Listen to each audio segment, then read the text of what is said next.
Selamat malam semuanya. Anak Romo, Ya, suara saya jelas ya. Apa putus-putus? sangat jelas Romo. Oh ya, puji Tuhan ya. Ya. Saya akan share screen ya. Ya,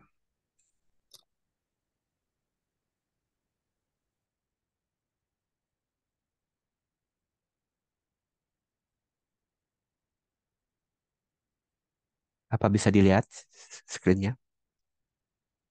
Bisa Romo? Puji Tuhan ya. Terima kasih. Ya, terima kasih. Pertama-tama saya mengucapkan terima kasih untuk Ibu Regina dan semua yang hadir pada hari ini yang telah mengundang saya untuk sedikit berbagi di dalam komunitas ini. Komunitas ya betul ya. Apa ini? Kelompok doa. Iya, Oh, kelompok doa Love Praying Family. oh ya. Selalu online ya pertemuannya. Setiap Senin sampai Kamis Romo. Online selalu online ya. Romo, boleh Romo perkenalkan Romo baru pertama sekali bahwa perenungan di kelompok doa kami. Supaya kami lebih mengenal Romo. Iya. Iya saya akan berkenalan. Justru itu saya mau tanya dulu karena pertama ini kelompok apa gitu. Apakah setiap pertemuannya setiap hari gitu ya. Ya, baik. Sesuai dengan di flyer ya, nama saya Agustinus Agus Hermawan ya. Bisa dipanggil Romo Agus ya. Mm-mm. Ya, jadi ini pertama kali saya diundang untuk memberikan renungan singkat di komunitas atau eh, kelompok doa Love Praying Family. Jadi terima kasih banyak. Dan ya saat ini saya bertugas di Paroki Redemptor Mundi Surabaya. Ada yang pernah ke Surabaya atau pernah ke Paroki Redemptor Mundi? Ada? Ya ada ya. Ini anggotanya lumayan banyak saya lihat ya 106. Ini domisilinya di semua Indonesia ya apa gimana? Dari semua Indonesia apa? Iya, Romo tersebar Romo. Ada yang di luar negeri Romo. Oh, ini sudah lama. eh, Kelompok ini sudah lama apa kapan terbentuknya? Saya rasa Ibu Regina boleh ya, Oh iya ya. ya.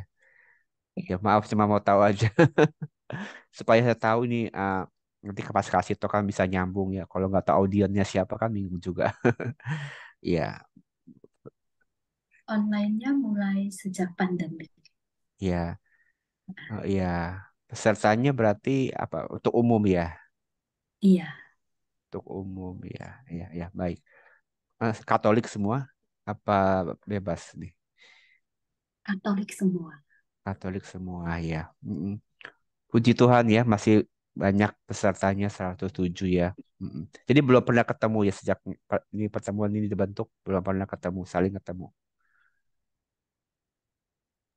satu sama lain belum pernah ketemu ya.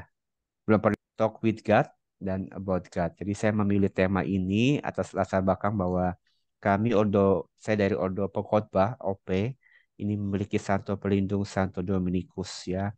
Jadi kami kalau kalau Bapak Ibu perhatikan kita baru saja merayakan peringatan Santo Dominikus tanggal 8 Agustus. Jadi baru 2 hari yang lalu. Ya, jadi saya hanya ingin sedikit memperkenalkan siapa Santo Dominikus dan apa apa teladan yang bisa kita petik dari Santo Dominikus ini. Jadi Santo Dominikus ini adalah sang biarawan, jadi hidup pada abad ke-12 atau ya awal abad ke-13. Jadi dia ini pendiri Ordo Dominikan dan saya salah satu anggotanya. OP itu Ordo of Preacher, jadi Ordo Pengkhotbah atau para Dominikan. Jadi salah satu moto dari Santo Dominikus ialah atau julukan yang diberikan kepada Santo Dominikus adalah dia ini seorang yang selalu berbicara dengan Tuhan dan tentang Tuhan. Jadi dia adalah seorang pribadi yang selalu berbicara dengan Tuhan dalam doa dan berbicara tentang Tuhan kepada sesamanya. Jadi he's always talk with God and always about God. Ya, jadi ini juga yang menginspirasi kami para Dominikan. Kami ini Dominikan ada romonya, suster dan juga awamnya. Jadi ada Dominikan awam, suster-suster dan juga romo. ini kami tersebar di seluruh dunia ya. Ada di Roma, Paris, di Perancis ya, di Spanyol dan Amerika, Vietnam, Filipina, dan banyak lagi. Jadi kami ini banyak tersebar di seluruh penjuru dunia. Ya, tujuan atau misi kami para Dominikan ini adalah pertama adalah pewartaan. Jadi mewartakan Injil, mewartakan kebenaran firman Tuhan. Tentu untuk dapat mewartakan firman Tuhan, satu hal yang kita harus miliki basicnya adalah kita ini harus punya relasi yang dekat dengan Tuhan. Caranya bagaimana? Yaitu dengan hidup doa pertama. Seperti satu pelindung pendiri kami, yaitu satu Dominikus yang selalu berbicara dengan Tuhan dan tentang Tuhan. Jadi satu Dominikus, kami Dominikan ini punya moto yaitu pertama adalah pewarta kebenaran. Jadi pewarta kebenaran atau veritas. Dan juga kedua adalah uh, berkontemplasi dan menyebarkan atau mewartakan buah-buah hasil kontemplasi ya. Contemplata et alis tradere kalau dalam bahasa Latin. Jadi berkontemplasi dan membagikan buah-buah kebenaran. Jadi kita ini mewartakan berdoa, tidak hanya berhenti berdoa, tapi juga kita ini mau membagikan buah-buah hasil doa kita, hasil kontemplasi kita kepada sesama. Demi apa? Tujuannya adalah demi keselamatan jiwa-jiwa tidak hanya yang masih hidup, tapi jiwa-jiwa yang sudah berada dalam meninggal atau dalam api penyucian. Jadi kalau ditanya mengapa saya memilih Dominikan, tentu alasannya sebenarnya panjang, ceritanya itu panjang. Jadi bagi saya Dominikan itu adalah cinta pertama dan cinta terakhir saya. Karena saya ini backgroundnya ini bukan dari minor seminari. Saya ini dulu waktu masuk seminari ini sudah bekerja, sudah profesional. Jadi udah lulus kuliah dan kerja, jadi saya ini nggak mengerti apa itu uh, ordo ordo ordo atau OSC, MSC, Jesuit, Projo itu saya kurang paham karena saya ini berasal dari awam. Jadi waktu itu saya hanya ketemu dengan Romo Adrian, kalau Bapak Ibu kenal Romo Adrian Adirejo dan ya ya kita sempat ngobrol-ngobrol dan waktu itu juga dan ia berkenalan juga dan mengenalkan bahwa dia dari Ordo Pokotba. Ya, saya pikir ya semua Romo itu adalah sama. Jadi pikir ketika setelah saya menyatakan keinginan saya untuk menjadi seorang Romo dan dia mengajak saya untuk masuk seminari ya saya ikut aja. Jadi saya nggak mengerti apa itu Jesuit. Kalau mungkin kalau dia ini bukan seorang Dominikan, saya pun sehingga hari ini bukan seorang Dominikan karena saya hanya ikut waktu itu hanya ikut dengan beliau. Tapi puji Tuhan dengan seringnya berjalannya waktu, setelah masuk dalam seminari, kita diajarkan tentang spiritual Santo Dominikus, spiritualitas kedominikanan, ya banyak hal yang membuat saya semakin tertarik dan ingin tahu tentang pribadi Santo Dominikus, tentang ajaran-ajarannya, terutama tentang keadaan hidupnya. Inilah yang menginspirasi saya. Jadi saya ini sama proses formasi itu kurang lebih 13 tahun untuk menjadi seorang imam Dominikan. Dan puji Tuhan berkat inspirasi dan doa-doa melalui perantaran Santo Dominikus, saya boleh ditabiskan. Jadi saya ini baru menjadi Romo, baru ditabiskan itu bulan Juni, Bapak Ibu. Ya, jadi masih baru, ya bulan Juni tanggal 21. Jadi belum ada 2 bulan, ya. Jadi masih Romo baru, masih perlu dibimbing dan mohon doanya dari Bapak Ibu semua. Jadi mungkin setelah saat ini, setelah pertemuan ini suatu saat kita ketemu atau mungkin dalam doa Bapak Ibu ya ketika mohon doanya untuk saya dan juga untuk semua imam khususnya imam Dominikan dan semua imam yang berkarya di Indonesia. Ya itu sekilas perkenalan dari saya. Ada pertanyaan sebelum saya melanjutkan dengan topik pada hari ini? Silakan Romo lanjut dengan topik. Oh ya, nanti ada sesi tanya jawab ya. Ya. Ya, oke. Iya, jadi saya alasan mengapa saya memilih tema ini ya tadi satu sudah jelaskan karena saya ya, masih dalam suasana perayaan Santo Dominikus dan juga kita mau menimba teladan dari beliau yang selalu berbicara dengan Tuhan dan dengan Tuhan. Ya, ya. Jadi inilah, mari kita baca bersama apa latar belakang eh, dari yang akan kita renungkan bersama. dalam pada malam hari ini. Ya, kita baca bersama ya, dalam hati saja. Setelah Yesus tiba di daerah Kasaria Filipi, ia bertanya kepada murid-muridnya, kata orang, siapakah anak manusia itu? Jawab mereka, ada yang mengatakan Yohanes Pembaptis, ada juga yang mengatakan Elia, dan ada pula yang mengatakan Yeremia, atau salah seorang dari para nabi. Lalu Yesus bertanya kepada mereka, tetapi apa katamu, siapakah aku ini? Maka jawab Simon Petrus, engkau adalah Mesias, anak Allah yang hidup. Kata Yesus kepadanya, berbahagialah engkau Simon bin Yunus, sebab bukan manusia yang menyatakan itu kepadamu, melainkan Bapakku yang di surga. Demikianlah sabda Tuhan. Jadi inilah latar belakang atau satu ayat yang bisa kita renungkan dari mengapa kita ini harus berbicara dengan Tuhan dan tentang Tuhan. Hal yang pertama adalah seperti kata pertanyaan Yesus kepada Petrus, kata tapi apa katamu, siapakah aku ini? Jadi kalau Yesus bertanya kepada kita semua yang hadir dalam Zoom meeting online ini, dalam pertemuan doa online ini, bertanya kepada kita, Yesus bertanya kepada kita, menurut kamu siapakah aku ini? Apa yang akan menjadi jawaban kita? Ya. Ini penting Bapak Ibu supaya kita ini sadar mengapa kita berkumpul di sini, mengapa kita berkumpul di sini. Tentu kita berkumpul sini bukan tanpa tujuan. Kita mau berdoa, kita mau berdoa kepada siapa? Kepada Tuhan, yaitu dalam hal ini kita yang sebagai iman Katolik, kita ingin berdoa kepada Yesus, Sang Tritunggal Maha Kudus. Tapi pertanyaannya adalah, siapakah Yesus bagi kita?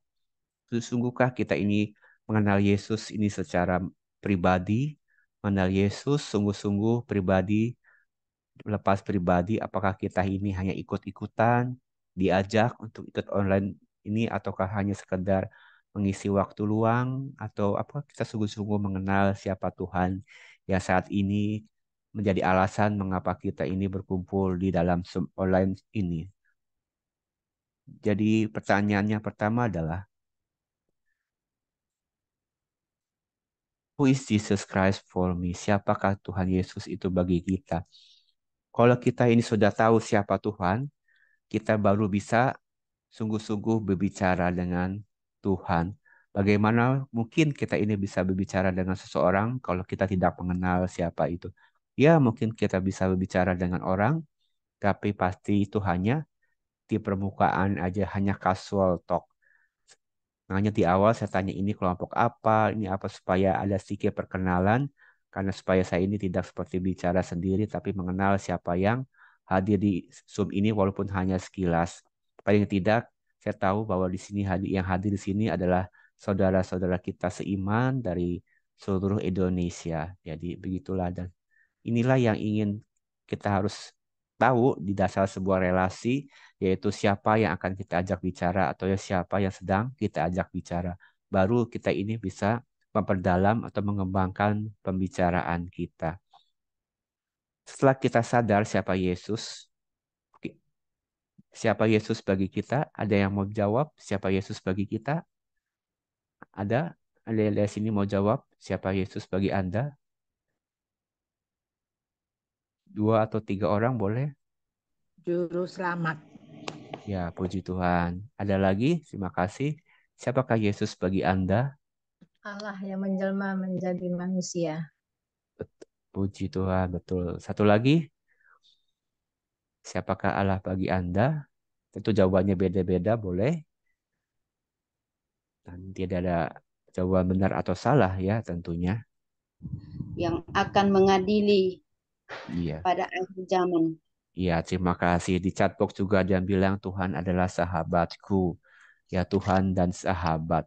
Ya, tentu banyak lagi setiap dari kita ini punya pengalaman Yesus sendiri. adalah kekasih hatiku. Iya, Yesus adalah kekasih hatiku.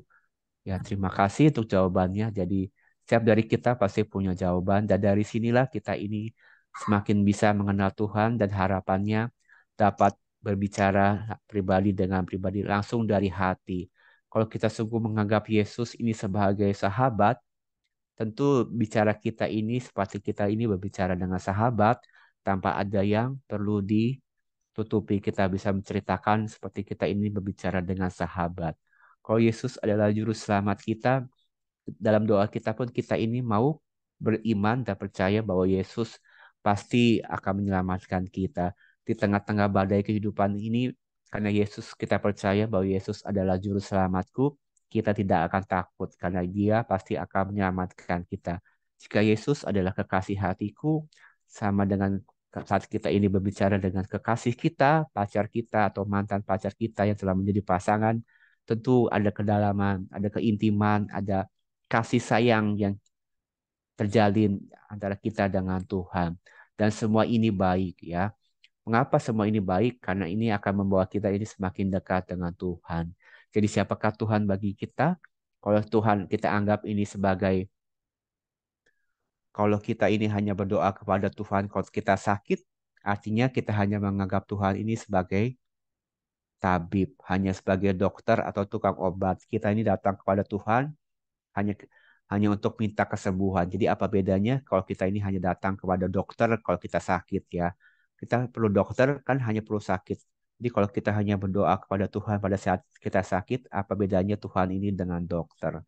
Jadi dalam sehat maupun sakit kita ini harus berdoa kepada Tuhan. Sama halnya kalau kita ini berdoa hanya kepada Tuhan, datang kepada Tuhan ini hanya ketika masalah, ketika tidak ada uang, apa bedanya Tuhan ini dengan tukang kredit? Kita datang kepada tukang kredit, kita datang kepada orang untuk pinjam uang. Apa bedanya dengan Tuhan? Jadi kalau kita berdoa kepada Tuhan, pertama kita harus tahu siapa Tuhan. Dan yang kedua, kita mau berdoa kepada Tuhan di dalam segala hal kondisi hidup kita tanpa terkecuali. Ya kan? Jadi kita berdoa kepada Tuhan bukan karena kita butuh, tapi karena memang kita ini sungguh-sungguh sadar bahwa Yesus adalah sahabat, Yesus adalah kekasihku, Yesus adalah juru selamatku, Yesus adalah sang penolongku, dan sebagainya. Itulah mengapa penting, sehingga sehingga talk with God atau berbicara dengan Tuhan landasannya adalah pengenalan akan Tuhan. Kita tidak bisa bicara dengan Tuhan apabila kita tidak mengenal Tuhan. Jadi, mari kita baca bersama dari Matius 17 ayat 5. Ketika Petrus masih bicara, sebuah awan yang terang menaungi mereka, dan lihat ada suara dari dalam awan itu yang berkata, "Inilah anakku yang kukasihi, kepadanya aku berkenan, dengarkanlah dia." Jadi, salah satu kunci bagaimana kita ini bisa berbicara dengan Tuhan, setelah kita ini mengenal siapa lawan bicara kita, tentu kita harus mendengarkan Tuhan. Ini terjadi pada saat transfigurasi atau Yesus menampakkan kemuliaannya di Gunung Tabor. Jadi kemarin saat Minggu kalau kita datang ikut misa, kita akan diingatkan akan peristiwa mulia yaitu Yesus menampakkan kemuliaannya di Gunung Tabor. Dan Allah hal ini berkata bahwa inilah anakku yang kukasihi, kepadanya aku berkenan, dengarkanlah dia. Jadi mendengarkan Tuhan ini adalah undangan Allah kepada kita semua. Setelah kita mengenal Tuhan, kita diajak berbicara dengan Tuhan dan kemudian mendengarkan Tuhan. Jadi Allah mengajak kita ini untuk mendengarkan Yesus karena Yesus sungguh Allah dan sungguh manusia. Jadi kita berbicara itu tidak hanya berbicara satu arah, tapi namanya berbicara ada waktunya kita bicara dan ada waktunya juga kita ini mendengarkan. Jadi kita tidak hanya menyampaikan doa-doa kita, permohonan kita kepada Tuhan, ketika kita ini berbicara dalam doa, tapi ada waktunya kita ini mourning. Kita mau mendengarkan suara Tuhan, apa yang menjadi kehendak Tuhan dalam hidup kita. Ya. Itulah kunci yang kedua setelah kita mengetahui siapa Allah, siapa lawan bicara kita, kita juga mau mendengarkan suara dari lawan bicara kita. Jadi mendengarkan Tuhan dan relasi dan komunikasi. Jadi setelah mendengarkan Tuhan dan kita ini mau menjalin relasi yang lebih baik lagi. Jadi tiada relasi tanpa komunikasi, ya. Sama halnya dalam keluarga, dalam suami istri, antara anak, Apa jadinya kalau di dalam rumah tangga atau dalam keluarga ini tidak ada komunikasi? Tentu tidak ada relasi yang harmonis. Jadi kunci dari sebuah relasi itu adalah komunikasi, mendengarkan dan berbicara dan mendengarkan. Jadi inilah relasi kita dengan Tuhan juga sama juga demikian halnya apabila kita ini memiliki relasi yang dekat dengan Tuhan. Apakah kita sudah bicara dengannya dan mendengarkannya dia? Sama halnya kalau kita dulu atau siapapun yang ingin memulai suatu relasi dengan orang lain, tentu diawali dengan perkenalan, dengan komunikasi. Sama halnya dulu kita dengan kekasih kita atau kita dengan kekasih kita. Tentu awalnya adalah kita perkenalan, halo apa kabar, lalu dan untuk memulai saat jenjang lebih tinggi adalah aku cinta kamu ataukah ya begitu. Dan tentu ada respon dari lawan bicara kita.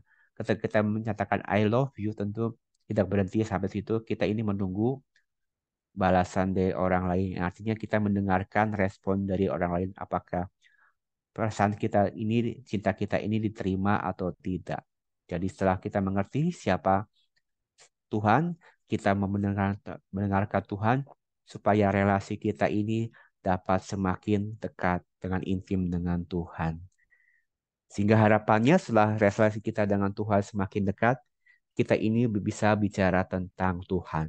Setelah kita tahu siapa Tuhan, setelah kita mau mendengarkan Tuhan, kita pun bisa berbicara tentang Tuhan.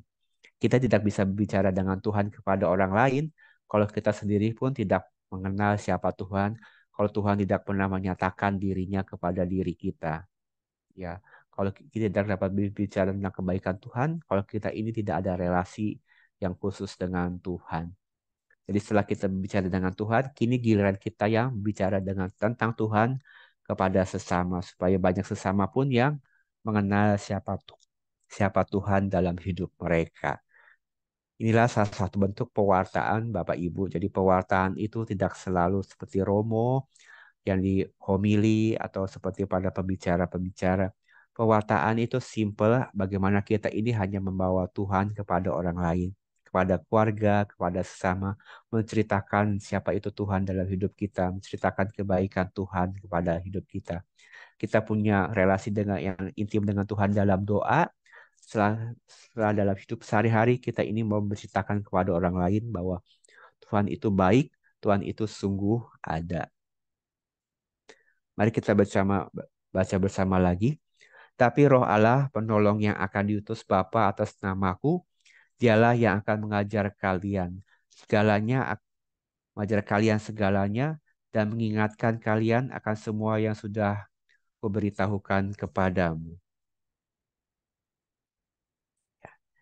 Jadi kita ini bisa berbicara dengan Tuhan semata-mata karena relasi dengan Tuhan dan seperti dikatakan dalam Injil Yohanes ini, tetapi Roh Allah penolong yang akan diutus Bapa atas namaku, dialah yang akan mengajar kalian. Kalian itu siapa? Kita semua, segalanya dan mengingatkan kita semua, kalian semua akan sesuatu, semua yang sudah kuberitahukan kepadamu. Jadi semua hal yang sudah Tuhan katakan dalam doa-doa kita, itu ada Roh Kudus yang akan membantu kita supaya kita ini ingat apa yang Tuhan sampaikan dalam doa-doa kita. Roh Kudus akan membantu kita ini untuk bersaksi. Roh Kudus akan membantu kita ini untuk berdoa dan mewartakan kebaikan Tuhan kepada orang lain. Jadi jangan takut Bapak Ibu, kita yang sudah punya relasi yang dekat dengan Tuhan, ketika untuk bersharing itu jangan takut. Kita disuruh untuk menceritakan kebaikan Tuhan, jangan takut. Karena di sini janji Tuhan ada Roh Allah, Roh penolong yang akan diutus atas diri kita supaya kita ini dapat mengingat dan menceritakan semua kebaikan Tuhan dalam hidup kita. Kuncinya tentu satu yaitu pertama kita harus mengenal siapa Tuhan.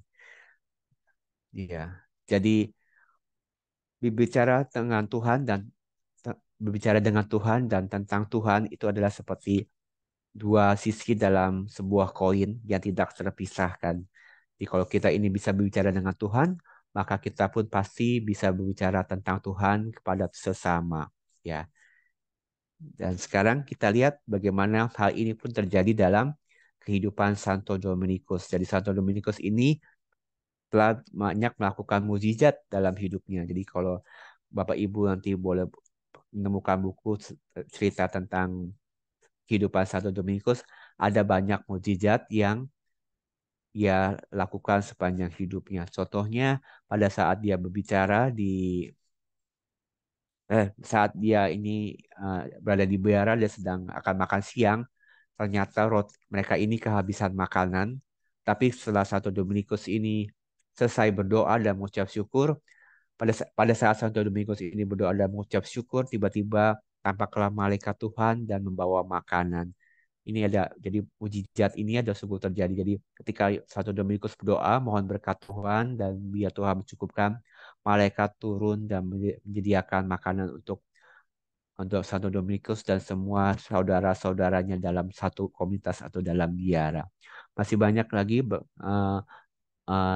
mujizat yang dilakukan Santo Dominikus yang disebabkan oleh kesuciannya dalam doa-doanya. Contohnya kalau di sini ini bisa dilihat di gambar. Di sebelah gambar yang kiri ini Santo Dominikus dan roh jahat. Jadi pada suatu hari Santo Dominikus ketika malam hari ketika dia ini berkeliling berdoa, dia melihat ada, karena dia ini seorang suci, dia ini bisa melihat roh jahat. Jadi ketika itu dia melihat roh jahat sedang berkeliaran di biara. Lalu ia bertanya kepada si roh jahat ini, apa yang kamu cari di dalam biara ini, katanya. Oh, aku ingin, kata si roh jahat itu menjawab, aku ingin melihat hal-hal yang kelemahan-kelemahan kalian para biarawan, kata si roh jahat. Lalu kata Santo Dominikus, apa yang kamu temukan? Lalu si roh jahat ini Santo Dominikus ini mengajak roh jahat ini berkeliling biara dan tempat pertama yang ia tuju adalah ruang makan. Kata Santo Dominikus, apa yang kamu temukan di dalam ruang makan, katanya. Ya, kata si roh jahat ini dia bilang bahwa di dalam ruang makan ini kami melihat para biarawan ini hanya ingin makan, katanya, tidak memikirkan orang lain. Dia hanya mementingkan makanan dan begitu rakus dan tidak mempedulikan sesamanya yang kelaparan. Lalu Santo Dominikus pun membawa uh, si setan ini mengajak setan ini melihat ruang tamu atau ruang komunitas. Terus dia bilang, ya di dalam ruang ini, setan itu bilang dalam ruang ini banyak orang yang suka bergosip, suka menceritakan keburukan orang lain. Santo Dominikus pun hanya tersenyum dan sedih juga sebenarnya. Lalu Santo Dominikus membawa setan ini pergi lagi ke ruang kamar tidur para para biarawan. Terus Santo Dominikus lagi bertanya, apa yang kau temukan di dalam kamar para rahib ini? Lalu si Rojat ini pun bilang, di kamar ini aku membuat para biarawan ini malas untuk berdoa, membuat mereka ini tertidur dan lebih mengutamakan nafsu-nafsu mereka. Dan terakhir Santo Dominikus ini membawa Santo Dominikus ini ke ruang chapter atau ruang khusus untuk para biarawan, yaitu untuk ruang rapat ibaratnya. Dan si setan ini menjawab, aku tidak suka ruangan ini karena di dalam ruangan ini aku melihat bagaimana mereka ini berdoa dan saling mengampuni satu sama lain. Ya, jadi dari sini kita bisa melihat bahwa perkataan perkataan yang membangun atau perkata-kataan manusia ini sangat penting, sekalipun para biarawan ini orang suci ini tidak luput dari namanya kelemahan. Bagaimana tapi intinya adalah ketika mereka berdoa dan saling memaafkan, setan ini takut, setan ini tidak suka. Ya, yang berikutnya adalah sebelah kanan adalah bagaimana buku-buku inilah buku-buku Santo Dominikus. Jadi ini Santo Dominikus ditantang oleh para aliran sesat atau Albigensian pada saat itu. Jadi para Albigensian ini menentang semua ajaran-ajaran Santo Dominikus, tapi Santo Dominikus menantang mereka, kalau ajaran-ajaran ini saya tidak benar, silakan bakar buku ini. Kalau buku ini terbakar, tandanya ajaran saya ini tidak benar. Lalu begitulah mereka ini, para aliran sesat ini membakar buku-buku tulisan Santo Dominikus. Tapi ketika dibakar, api ini tidak memusnahkan buku-buku itu. Buku-buku itu pun tidak ada satupun yang hangus atau terbakar. Jadi sejak saat itu para para lawan Santo Dominikus ini, para aliran sesat ini mulai percaya kepada Santo Dominikus. Jadi tentu kuncinya adalah buku-buku ini adalah suara tulisan-tulisan Santo Dominikus yang didasari relasinya dengan Tuhan. Ketika dia berdoa, lalu dia mendapat inspirasi, dia menulis. Jadi inilah mengapa tidak hancur terbakar, karena apa yang dia tulis adalah perkataan Tuhan sendiri. Perkataan Tuhan yang dia sampaikan melalui hidup doanya dan dia tulis dalam buku-bukunya. Jadi intinya adalah perkataan itu punya kuasa, Bapak Ibu. Perkataan baik tentu akan menghasilkan buah yang baik dan sebaliknya juga. Kata-kata itu adalah doa dan punya kuasa. Jadi kalau kita ini hanya bergosip, kita hanya mengatakan hal yang baik, maka roh jahat itu senang. Tapi sebaliknya kalau perkataan ini kita ini penuh kasih, saling mengampuni dan membangun, setan pun tidak akan suka. Bahkan api pun tidak dapat menghancurkan bukunya Santo Dominikus. Sama halnya tidak ada kuasa di dunia ini yang dapat menghancurkan kuasa perkataan Tuhan. Karena sabda Tuhan itu ya dan amin. Dan bagi kita yang mau selalu mewartakan sabda Tuhan, pasti hidup kita ini akan dilindungi. Kita hidup ini kita pasti akan berkemenangan. Masalah tantangan pasti ada, tapi kalau kita ini percaya kepada firman Tuhan, hidup kita pasti akan dilindungi dan selalu dalam berkat Tuhan. Dan pada akhirnya hidup kita pun boleh menjadi berkat bagi orang lain dan menjadi terang. Ya, jadi intinya adalah bicara dengan Tuhan dan tentang Tuhan itu harus didasarkan pada kebenaran. Bicara dengan Tuhan dan tentang Tuhan itu semuanya mewartakan kebenaran atau adalah kebenaran itu sendiri. Dan siapakah kebenaran itu? Kebenaran itu adalah Sang Tuhan sendiri. Jadi apabila kita ini selalu berbicara dengan Tuhan dan tentang Tuhan, maka kita akan dituntun pada jalan kebenaran, yaitu jalan kehidupan yang akan mengantar kita kepada Tuhan Yesus sendiri, kepada Allah sendiri. Ya. Dan bagaimana supaya kita ini bisa mencapai sang kebenaran itu? Pertama tentu berdoa, seperti yang kita lakukan pada malam hari ini, kita mau berdoa. Dan yang kedua kita mau belajar. Ya, artinya kita mau belajar dari kitab suci, dari buku-buku, supaya kita ini semakin mengenal siapa Tuhan. Ya, doa saja tidak cukup kalau kita ini tidak mengenal siapa Tuhan. Jadi iman kita harus ditandasi dengan studi, iman, dan akal budi, dan juga hidup berkomunitas. Itu sebabnya walaupun pertemuan ini hanya online, tapi saya yakin bahwa komunitas ini bisa ada setelah bertahan beberapa tahun. Tentu semua ini karena karya Roh Kudus. Kita mau saling mendoakan, saling mendukung komunitas ini, supaya komunitas ini boleh menjadi berkat. Dan itulah yang keempat adalah apostolis. Apostolis adalah pelayanan. Apa aksi kita? Kita selalu berkumpul, berdoa setiap hari. Apa yang menjadi buah kita? Apa yang menjadi wujud pelayanan kita? Ya kan? Seperti dalam surat Yakobus katakan bahwa iman tanpa perbuatan adalah mati. Setelah kita berdoa, kita belajar kepada tentang Tuhan, kita hidup berkomunitas, apa yang menjadi action kita, pelayanan kita keluar. Apakah kita hanya berbicara dengan Tuhan, tapi kita tidak berbicara tentang Tuhan kepada siapapun. Ya, harus seimbang Bapak Ibu, kita berbicara tentang Tuhan dengan Tuhan, harapannya pun kita dapat berbicara tentang Tuhan kepada setiap orang yang kita jumpai. Jadi inilah yang bisa saya bagikan, ya. Hidup doa, hidup studi, hidup komunitas dan pelayanan ini juga yang menjadi pedoman 4 pilar dalam Ordo Dominikan. Jadi kami pada Dominikan ini menghidupi 4 pilar.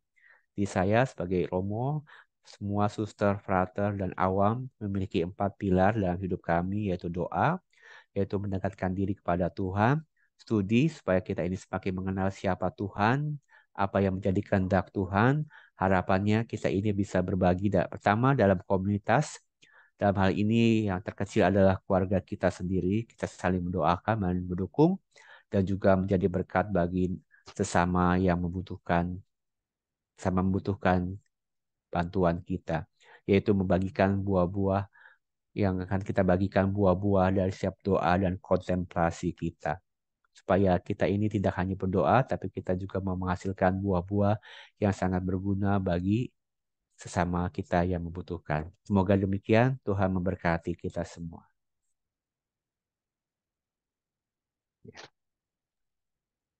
Bunda Maria dan Santo Dominikus, doakanlah kami.